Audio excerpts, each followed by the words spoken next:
Assalomu alaykum hurmatli obunachilar, kanalimizga xush kelibsizlar. Bugun mana shunaqa chiroyli va mazali pirog pishiramiz. Like bosib obuna bo'lish esingizdan chiqmasin. Buning uchun kerak bo'ladi bizga 1 kosa qatiq, 1 piyla yog', 1 kosa shakar, 2 ta tuxum va razlhitel. Men 18 gramlisidan oldim. Kasha holiga kelguncha un. Ishimizni bismillah deb piyladagi yog'imizni idishga quyib olishdan boshlaymiz. Keyin bo'lsa men dangsaligim tutib qolib, oyim 20 yillik mikserlar bilan shakarni oz-ozdan solib ko'pirtirishni boshladim. O'zi vinchikda ko'pirtirsanglar ham bo'ladi, lekin men mikser ishlatgim keldi. Xullas shakar yog'ga aralashib ketdi, bir-biri bilan qarshi bo'lguncha yaxshilab ko'pirtiramiz. Videoni boshida ko'rib, o'zimni yegilarim kelib ketdi hozirgi pirogda. Keyin bo'lsa kosadagi qatuvni solamiz. Qatuv ham muzdekgina edi. O'zi qatuvni solishdan oldin meni esimdan chiqib qopti. Razlhitel bilan qatuvni aralashtirib yuborsanglar ham bo'ladi yaxshilab. Keyin yana mikser qilishda davom etamiz. Shakar qancha qatuvga aralashib erisa, shuncha mazali bo'ladi. Hech qayerga shoshilmanglar, yaxshilab eritib olinglar. Chetlardilarni ham yaxshilab eritganimizdan keyin 2 ta tuxumni bismillah deb chaqib yuboramiz idishga.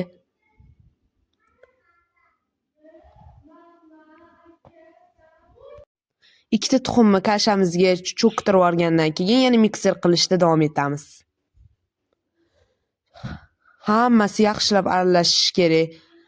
Keyin bundoq qarasam, razlhitel hali ham unni oldida tirjayib turgani esimga tushib qoldi. Uni ham olib sovoramiz endi. Razlhitelni ham hamma yog'iga aylantirib solib, shunaqa tutunlarni chiqarib olgandan keyin tiqilib o'li deb yana aralashtirishda davom etdim.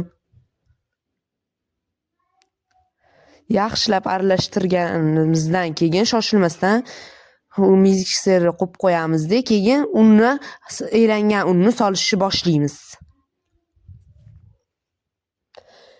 Un kamushka bo'lib qolmasligi kerak, bo'lsam pishmasdan pirogga orasida un tirjayib chiqib qoladi. Shunaqa qilib unni yaxshilab aralashtirishda davom etamiz. Oxirida qo'shuvda aralashtirib yubordim erimay qolgani uchun. Keyin bo'lsa qanaqa un solishni to'xtatish kerakligini bilishinglar o'rgataman. Pirogga bundoq yonini sidirganda, quyuq bo'lganda, kasha holiga, mana shunaqa kasha holiga kelganda un solishni to'xtatasizlar. Mana.